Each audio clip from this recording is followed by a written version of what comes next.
Hello mga ka-friends! Hi guys! Welcome back to my YouTube channel. This is me, Faith Love Love. So today, uh, 2 days after the Typhoon Odette happened, nagtry ako pumunta dito mga ka-friends sa office namin kasi doon sa amin sa lugar, Consolacion, walang network, no signal. All networks there have no signal. So, tinry ko lang pumunta dito, alamin kung meron bang duty or ano na bang nangyayari dito sa office. At ito na nga, ito yung bumungad, ito yung mga happening after Typhoon Odette. Ito yun, yung signage ng Sanday.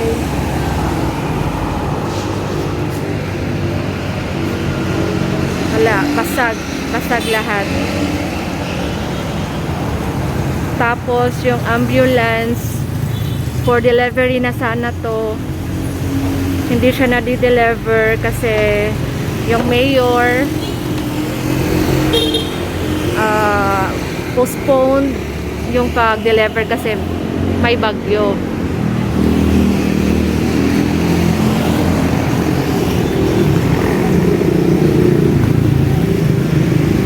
So, good thing mga ka-friends na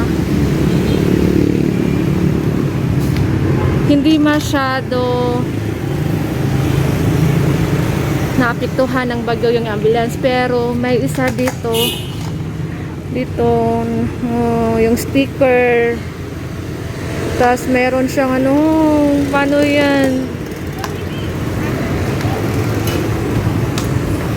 so back to production naman to. Tapos yung sticker again, tingnan nyo mga ka-friends, so yung signage ng opisina namin sa Senday, yan. Typhoon Odette happens December 16 in the evening. Wala na siyang Tapos dito, try natin pumasok sa office kasi sa labas lang yun. Look mga ka-friends, basag siya. Oh my goodness,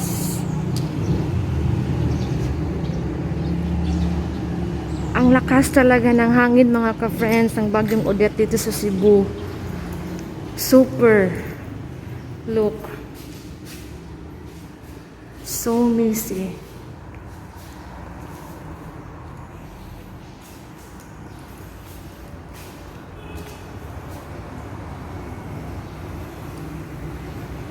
So messy yung mga papel.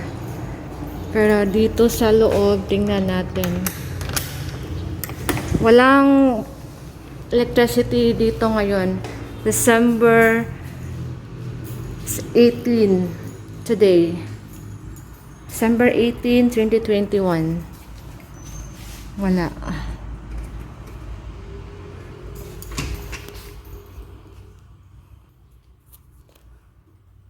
For a while.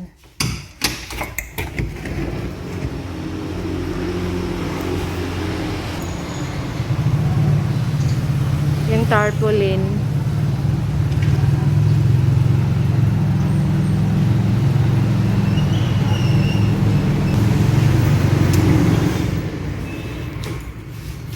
Pumunta lang ako dito mga ka-friends, just to be sure, kasi hindi makapag-text doon sa amin, walang signal.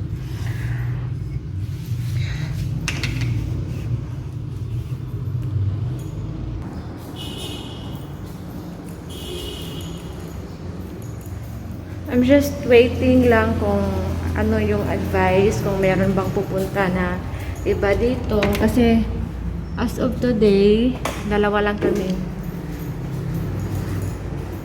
nag-duty or nag-check ngayon. Kahapon daw meron, pero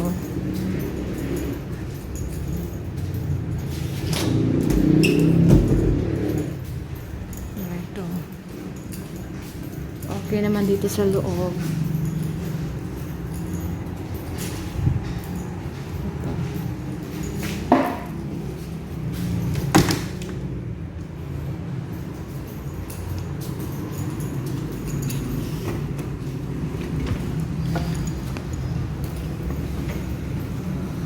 Ito guys, ito yung signage. Signage namin sa bicycle. Ang layo ng nilaparan niya. Wala, sira na siya. Sira na siya guys.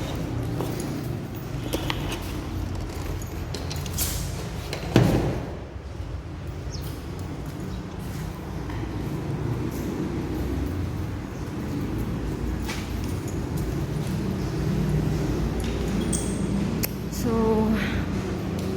ito nga mga ka-friends. Yung sa amin nga, grabe yung ano, yung damage doon. Walang tubig. Imagine mga ka-friends, walang tubig.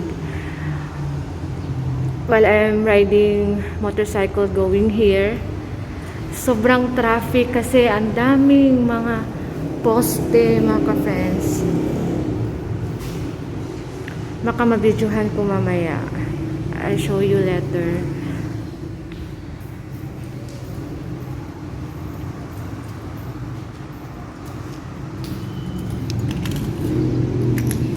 This is after 2 days mga ka-friends. Ito. Pasag. Grabe. Grabe.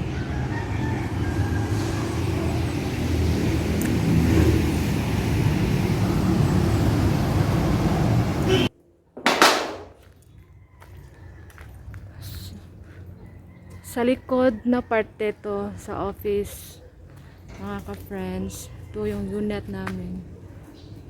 See?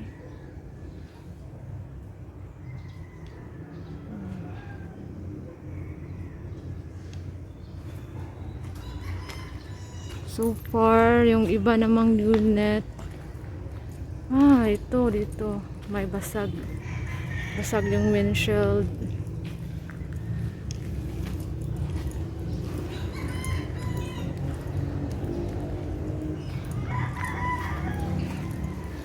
I-video ko mamaya mga ka-friends yung pila ng gasoline station, yung pila ng tubig. Grabe.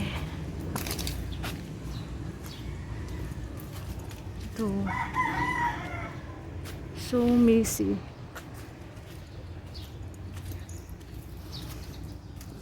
Ito pa yung puppy mga ka-friends. Oo, kawawa. Siguro wala to siyang hindi siya nakakain.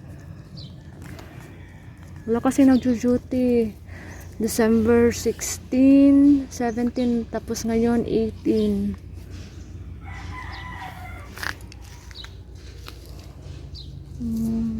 Hi.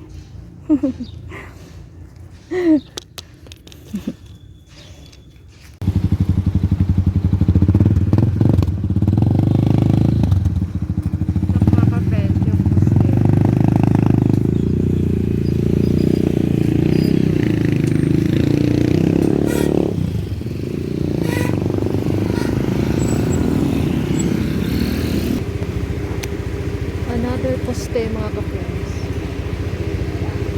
Mga dinadaanan ko yan.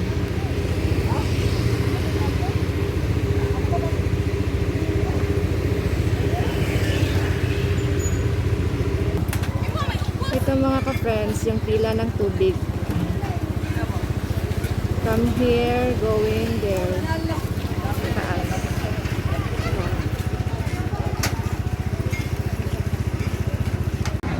Another pila ng tubig. As you can see mga ka-friends, grabe yung hirap after Odette. After bagyong Odette. Busy yung mga tao. busy yung mga tao sa kakaidip kasi walang tubig.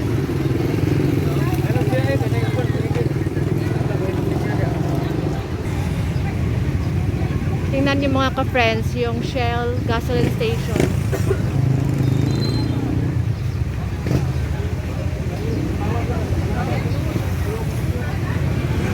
Nagka-traffic mga friends, kahit saan gasoline station, punong-puno.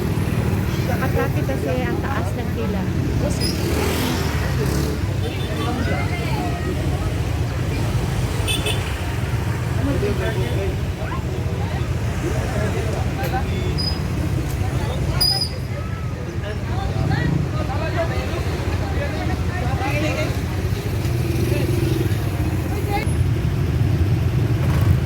Sobrang traffic mga kapatid. Tingnan nyo yung poste.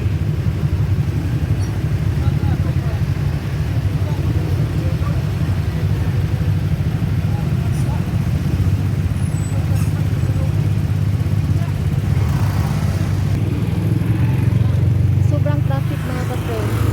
Tingnan nyo yung another poste. Yung post. Sobrang traffic doon. As in, dito na sa gilid dadaan yung mga motor. And thanks God, nakadaan din ako.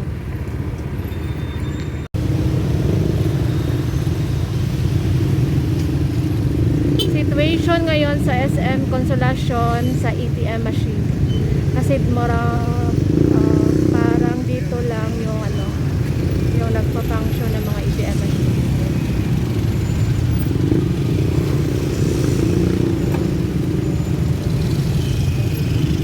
Daming tao mga ka-friends.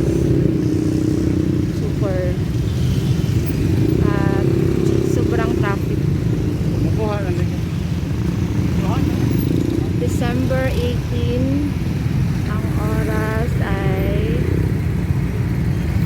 9:15 AM. Imagine that. Traffic. Kahit sa Percy, yung gasoline station, sobra. From here, going there, dun sa dulo, yung pila. Ganyan ang hirap sa after Typhoon Odette. Imagine 2 days ago na mga kapatid. Sobra pa din. So, pila talaga.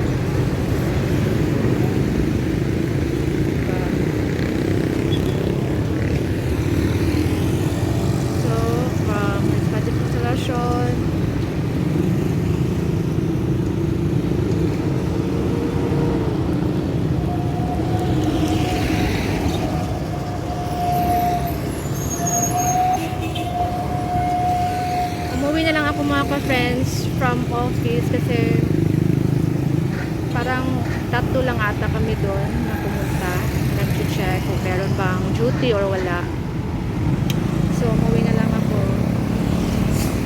Tapos, yun mga ka-friends, ang hirap. I never thought or we never thought na ganito pala yung kalalabasan ng Odette. Sobrang kumpiyansa yung mga tao. Pero nagpapasalamat din naman ako kay God na hindi naman gaano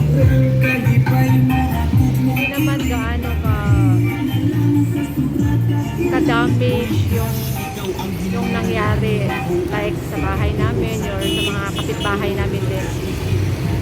Pero yung walang tubig, walang internet, walang signal, walang yung taas yung actually mga ka-friends, merong tubig pero sa puso na ngayon. Kaya madaming nagpipila sa puso yung deep well baga, yung deep well na tubig. Kasi walang tubig or walang function yung sa MC, yung mga private na mga water establishment. So, yun lang po muna mga ka-friends. I-check ko po din ngayon yung sa mall, sa SM, if open ba for charging kasi walang electricity mga ka-friends. So, yun lang po muna mga ka-friends.